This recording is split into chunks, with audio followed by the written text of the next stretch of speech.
When you're afraid of something, you have to master it. That's how you start to overcome it. Outside that box is all these possibilities of life. What we do is we shackle our mind. We are a prisoner in our own mind that this is all I can do. I was a weak-minded person, so I mastered my mind. And in mastering my mind, I mastered the human mind. Need motivation? Watch a top 10 with Believe Nation. Top 10, I got a top 10. Got my motivation high for my top 10. Gotta learn from the wise women and men. All my life, like 9 and 9. For my top 10, top 10, 9 and 9. This one's for my top 10. He's David Goggins, and here's my take on his Top 10 Rules of Success, Volume 7. Enjoy. Okay, let's kick it off with rule number 1. Be open-minded. I never thought in my wildest dreams I could be a Navy SEAL. It's until you open your mind, open-mindedness creates that. We all shut down our mind. Like for instance, when I broke the pull-up record, everybody around me who heard the pull-up record was 4,020 pull-ups. That's the first thing they did. Oh my God. 4,000 in 24 hours, or was yeah, this? It's 4,020 pull-ups in a 24-hour period. Yeah. The first thing I did versus closing my mind to like, oh my God, that's crazy. I went and got a pen And say, how many is that every minute? Exactly. Every hour, every second. Instead of taking life and making it out to be this grandiose thing, start breaking it down. Start breaking it down. And most of us, we live in a box. And we don't want to go outside that box at all, ever. Outside that box is all these possibilities of life. What we do is we shackle our mind. We are a prisoner in our own mind that this is all I can do. This is all I'm good at. And we take away the possibilities of you could be this, you could be that, you could be all these things. And I never thought at 300 pounds I could be a Navy SEAL. Wow. So if my mind was shackled, me and you would never meet. There'd be no book. Right. There'd be no book. Right. There'd be nothing.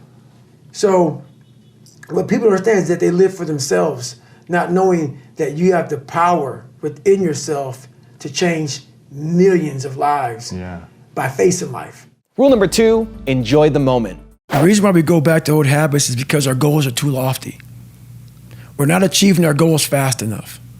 So what happens is, you know what? Oh man, we're very impatient nowadays. For me, it was good. I didn't have a phone. I was out of this world by myself. It was a race against David Goggins. It wasn't a race against, God, I want to look good for this person or that person. It was me. I got to change myself. So for me, if I lost 5 pounds in a week, I got a feeling. I allowed myself to feel proud of that. I didn't look at, I got to lose 106 pounds. I'm like, man, I went from 297, now I'm 292. In 1 week, man, I'm killing it. We're not proud of ourselves for the small accomplishments. What we need is we need this monstrosity of a thing to happen and say, I did it. Nah, there's a process that you have to go through, and patience is the process. And if we don't have patience, after a week, I haven't lost 30 pounds, man, I'm done. I'm over it. So that's what I found out with people, man. They're not patient enough to realize and to enjoy the moment, not live in it, just enjoy it. There's no finish line in life, but enjoy that moment. Roger that, man, I lost 5. Let me go 10 next week. So that's the whole thing about it. That's how people lose it. Rule number 3, change your mentality. You get the opportunity to become a Navy SEAL, and then you end up going through BUD/S 3 times. It's like, yeah, Merry Christmas. Insane, I got lucky, man. Yeah. I was very fortunate to go through 3 times, and not in a sadistic way, in a life-changing, growing way. I found out so much about myself through going through that training 3 times, and I went through the hardest part of the training 3 times. You know, after the first, so first phase is the crucible, man, and that's where I was at for 3 times. I spent most of my time in BUD/S in first phase. In the hell week. In the hell weeks. And being in that grind. And in that grind, I got time to examine myself. I call it the live autopsy. And also examine other people. Because I was really good about putting people way above me. Because I wasn't shit. I was never nobody. So for me to be on the same stage as these great wannabe Navy SEALs and buzz trainers, like, my God, you guys are amazing. I actually got here with you all. Thank you so much for allowing me into play. But as I was there for so long, I got a really good chance to sit back, because now the cold water is just water now. It's no longer cold anymore. Your mind starts to change. They say get in the water, most people think about it. For you, it became my life. So I started learning that if you start to change your mindset versus it being like, oh my God, this sucks, I became a professional bud student. So I wasn't going to leave until I graduated. So I started realizing, if this is my home, this is what I am, I had to always reset the bar. I had to reset my new norm. There always had to be a new norm. So one thing we don't do is we don't have a new norm. My new norm is you get up every morning at 4 o'clock and you suffer. This is your new norm. That became my new life. Most people want to get out of it. I said, no, this is your new life. This is who you are. Your new norm is you wake up and you suffer. And I started realizing, if that's my mentality, this shit ain't hard anymore. Right. Your new norm is you wake up, you get in the cold water, you get a beer till the shit's done. Whenever they say you're out, you get out. So my new norm, so I do that now today. My new norm now is, if I'm doing a 200-mile run, your new norm now, man, is you are doing 200 miles. The Roger that mentality. That's it, man. Rule number 4, act on your feelings. I don't live on the surface of anything. Yeah. Surface is what got me where I was at. It got me from 175 pounds to 300 pounds. Telling everybody I'm good. I don't give a damn. I'm good. No, they're hollow words. A lot of us speak in hollow words. I used to speak in hollow words. I don't do it anymore. Everything that comes out of my mouth has substance. It's real. And we all have these feelings in our bodies, in our minds, in our souls. I act on mine. A lot of us who are afraid of something, we allow our minds to choose the path of least resistance, so we go a different route. When I'm afraid of something, it's telling me you must conquer this that. thing. You must do that. Yeah. You have to go that way. And most of us don't understand that mentality. We go left and we wonder why we haven't fulfilled something in our lives. It's because we continue to take the journey that is mapped out. And how I look at it is I talk in life like a lot of us in life want to take the 4-lane highway that has road maps and all this other stuff on it, man. It tells you where to go, gas stations. The next 10 miles up, you're going to see a McDonald's, a Cracker Barrel. Yeah. It's the easy route. Very few of us want to go to the right side. Also, if you want to be confident like David Goggins and others, check out my 254 Confidence series. The link is in the description below, and it's free. You will never learn from people if we always tap dance around the truth. Everything I didn't want to do is what got me to where I'm at today. Rule number 5, adapt to the suck. A lot of us dream big. You should dream big. Dreaming big is important. You know, some of us want to be doctors, lawyers, dentists. Some of us want to be in special operations. So you have this big dream, you can see it so clearly, like it's right in front of you. You can go out and touch it. But the thing about it is, somewhere, if you dream big enough, somewhere down that journey, that dream becomes a nightmare. And what happens in that nightmare, you start to have all these questions. Like, if you want to be in special ops, you may not be a great swimmer. You may just realize that I'm not a great swimmer, I'm not a great runner. You may start to fail tests. And all these questions start to flood your mind. Why am I here? I'm not good enough. Trust me, I know all about the questions. They will flood your mind. If you do not have the answers for them, you will quit. The answers lie in the repetitions. You must not forget the repetitions you put into trying to dominate the craft that you're in today. Always, always embrace the suck, adapt to the suck. Rule number 6, use your cookie jar. When you're afraid of something, you have to master it. That's how you start to overcome it. So what I realized, when I get to that point where I want to quit, everybody, they get to the point where they want to quit. This is what happens. The mind tells you, let's go home. Let's take a warm shower. Let's get some food. This is not right. This is that. If you cannot answer the questions at that moment, because your mind's going to start giving you all these questions. And if you can't answer them, you're going to quit. What I realized when I was going through BUD/S, Ranger School, all this 100-mile race, 200-mile races, pull-up records, my mind would come creeping in. Like when I was doing 4,030 pull-ups at 2,000 pull-ups and my hands were ripped open, My mind said, look, brother, we've done all these other things. You've proven yourself. You're good. If I didn't have the answer to respond to my mind and say why I'm here, why I'm doing this, you will always lose that fight. You have to have the response to what your mind is going to tell you. And another thing about that is self-talk. A lot of people have like these big four on mental toughness. All that's just crap about self-talk, visualization. It's true, but the thing about self-talk and all these things, they ask me, what do you think about when you're on mile 100 of a 205-mile run? What are you thinking about when you realize you've run for 24 hours and you have 24 more hours to run and you have another 105 miles? What goes through your mind? What do you say to yourself? I want to know.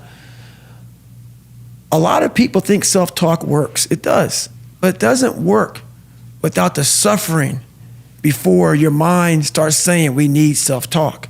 So what I tell myself is I go back to the months and years of preparation to get to that day. And I'm telling myself, the 3:30 in the morning, when I'm looking at my shoes and I want to go out there and run 30 miles, I have to, in that second, in that moment of this self-talk, my mind saying, you got to find more, you got to find more. I once again calm down, go back into my mind, in my cookie jar, I call it, and I have to reflect back on the shit I did to get here. And that becomes my self-talk. Self-talk does not work unless it is real. Most of us lie to ourselves in this self-talk. It doesn't work. It has to be real. It has to be something that you've done to make it really work. Rule number 7, live your life to the max. You ask me, what haunts you the most? What haunts me the most is that if I would have died at 300 pounds, let's say I was 75 years old, I got to heaven, and God has a chart like that on everybody's life. God knows all. Let's say that. I don't care what you believe in. Doesn't matter. I'm not judging anybody. But let's say my thing is God. You get to heaven, I'm 300 pounds, I sit down, I was a cockroach terminator my whole life, and we're sitting down just like this. You're God and I'm David.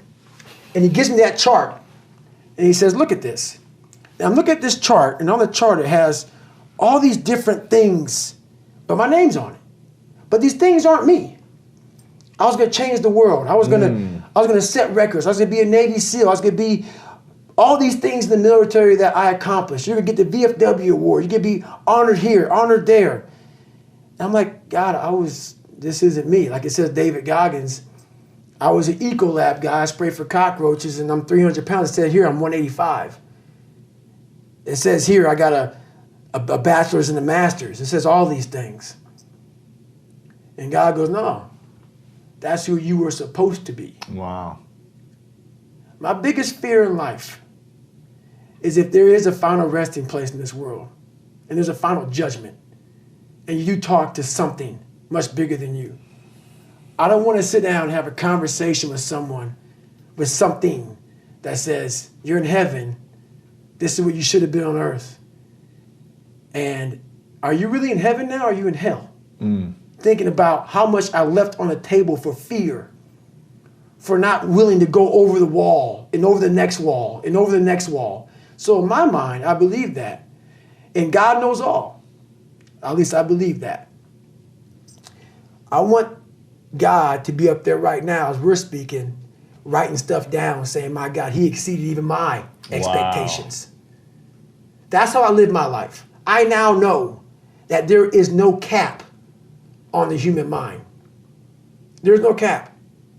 We cap it ourselves. Rule number 8, take souls. When you grow up weak and you start to master your mind, because my whole thing is whenever I'm weak at something, whenever I'm scared of something, I master it. I was a weak-minded person, so I mastered my mind. And in mastering my mind, I mastered the human mind. And I realized why I no longer judge people, why I no longer put people on a pedestal, because we're all f***ed up our own way. We all have demons. Some people hide them better than other people. So I know we all have them. But me knowing that, I know that most alpha males are very fragile. Very fragile. They never want to see another person harder than them, especially in that kind of realm. The ego attachment the ego, to that is very strong. Ego will f*** you up every time. Ego is serious. So if I can hurt your ego, I got you. So by me having such a fragile ego growing up, all this was my advantage. I was doing a live autopsy on how f***ed up I was. I was like, hey, this me up, I better other people up too. So I started using all these different tools and tactics to get in instructors' heads. And the taking souls, that's where it happened, man. We're Wednesday, freezing cold. Everybody's jackhammering. Everybody wants to, everybody's just wanting to get through it now. Jackhammering's when you just can't stop shivering. You can't stop shivering. You're sitting there, this uncontrollably jackhammering. And the instructors take great pride in watching you suffer. They do. In a sick way, it's kind of funny. You were there once as a student. Now you're an instructor. But I knew, how would I be thinking if I was an instructor? I would love seeing this sadistic go on. But what wouldn't I like to see?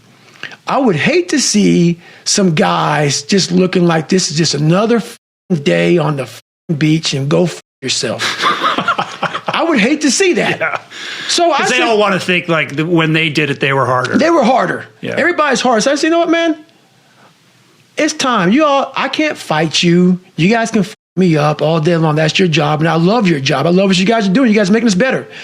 But now I want to take the tactical advantage and I'm going to start with you. So I got my boat crew, Bill Brown. I had Chris Kyle on my boat crew, right. American Sniper. I had a couple of hardcore. And everybody right now is kind of like in their own world. Let's just get through this, man. I can't wait till Friday so we can graduate, how we can get going. I said, let's go ahead and have some fun. I said, we're gonna start with these guys. So the evolution here was we just got through with med check. We're stripped down to nothing, and they're checking us out, making sure we're good. Checking for pneumonia, checking for up knees. My knees all jacked up, but they're giving me shots and shit. And I was like the boat crew leader of boat crew 2. Mm-hmm. So I'm in the front of the boat, and I tell our guys, this is what we're going to do. The boat was like on our heads. That's all it was. We're supposed to lift the boats up above our head. That's all you got to do. But when you're this weak, you're this fragile, you're this tired, the boat's heavy. So there's a thing you can do when you do boat presses. You can get the boat and like just toss it up and catch it. And that shows like you're jacked up. So everybody's holding the boat and they're shaking and the boat's starting to come down their head and all the boat crews are all lined up and they're f***ed up.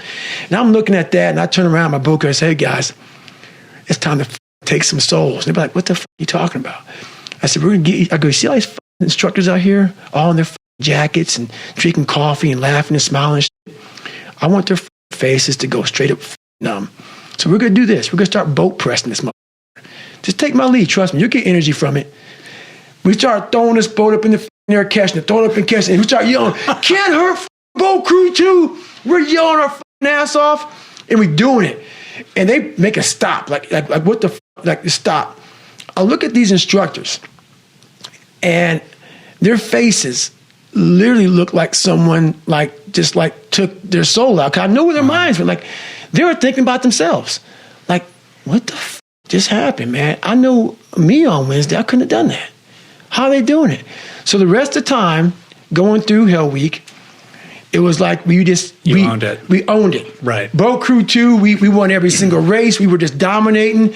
And it was a strong boat crew. And that's where Taking Souls is, there's a few Taking Soul stories, but that's one of them. Rule number 9, use suffering to improve. A lot of us don't know of a whole nother world that exists. It's on the other side of suffering. Once you break these barriers that you have made for yourself, like the mind is the most powerful thing in the world. In the world. It is. It is so amazing that I used to be a 300-pound guy and I thought that was it. Could barely read, could do anything. And now, what was inside that person was this guy that's in front of you today. That's how scary the mind is. And that's what I started realizing through this journey, is that once I got a taste of, wow, man, I haven't even begun to crack what the mind is capable of. And what I started realizing is on the other end of suffering, that's the real growth of life, because you realize how the mind processes shit. And I talk about another thing called theory and practice. A lot of people are theorists. These smart guys that read these books and shit, man, and they sit down, they tell you what the mind is supposed to do. And a lot of us listen to that shit. It becomes like, this is it, man. This old man who has been studying the mind forever, this is the cap that we have. By being a practitioner, I went out and realized a lot of these guys are so wrong, man. The mind has capabilities that are so unknown, and I found that through suffering. And there's a whole nother world on the other end of that. And rule number 10, the last one before a very special bonus clip, is do whatever it takes. Sometimes we can be in such a bad spot in our lives that the only answer is to say F it and go for broke. In my life, 20-something years ago, I was in that spot. And this guy asked me a question yesterday. What was the question, Jennifer? He asked if you're paying the price physically now for what you put your body through. Am I paying the price? So my answer was yes, I am. But what he didn't know was literally, I stepped back at 297 pounds, looked in the accountability mirror, and I saw a reflection I didn't like. It wasn't so much the outside, it was a lot of the inside. So that bothered me. And I was willing to do whatever it took to change that reflection. You gotta find out what you're going to do to change the reflection in that accountability mirror. Now I've got a special bonus clip on how to discover who you are, but before that, it's time for the 3-point landing questions. Let's go from just watching another video to taking action. Here we go. Question number 1, what suffering will you use to improve? Number 2, whose soul are you going to take this week? And number 3, where do you need to change your mentality? You have to learn, what do you want in your life? We have so much influence coming at us that we are so lost. We don't know what we want to do because we don't spend enough time with ourselves. You have to learn to shut off a phone, shut off a computer, shut off a TV. And it's okay to sit in a room by yourself in a chair and just think about you, where I want to be, where do I see myself tomorrow, the next year from that. And it takes a lot of self-discipline to be able to do that nowadays because you want to be so attached to everything. You want to be so caught up with the world. The world's moving too fast. The world's moving so fast that you're trying to keep up to the point where you lose yourself in the world. So you have to take that time and go to that dark place in your mind and discover who you are.